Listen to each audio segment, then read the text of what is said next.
موږ د پی کې 5 راغلی یو لوی قافله د فضل حکیم صاحب په نگرانی کې موږ راغلی او دا ورکر کنونشن دی نن چې کوم کنونشن دی موږ خو حیران یو چې موږ کوم قافله راغلی دا خو قافلې را روانې دي او پاتې شو تاسو د مولانا د درنې خبره وکړه نو چې زموږ مشران موږ ته یو کال وکړي نو ان شاء الله دا درنه به تاسو وینئ چې درنې مخکې هم تاسو لیدي اوس به هم تاسو وینئ دا لا اولنی حکومت دی چې په دې کې مولانا صاحب چې دی دغه نشته د هغه نه هر څه مراعات اخیستې شوي دي په 2008 کې الیکشن وکړو د هغو هغه بله ورځ یو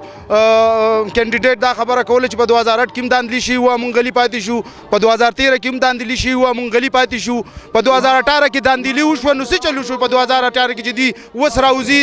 اخر وجه څه ده که عمران خان راوتو خو یو 4 حلقې وي هغه د خپلو حلقو هغه اول تله په پارلیمنت کې आवाज چوت کړی دی هغه تله دی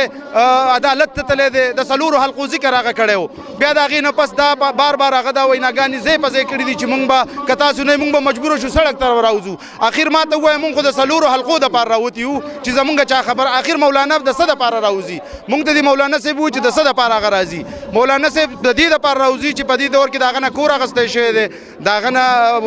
وزارت اخیستی شوی دی د هغه نه هر څه سره مراعات اخیستي شوي دي په دې وجه د هغه دا سود نه ده چې یاره هغه دې په دې بغیر داسې پاتې شي که نه داسې هېڅ قسم حالات نشته الحمدلله ښه برابر ښه سازګار حالات دي خو چې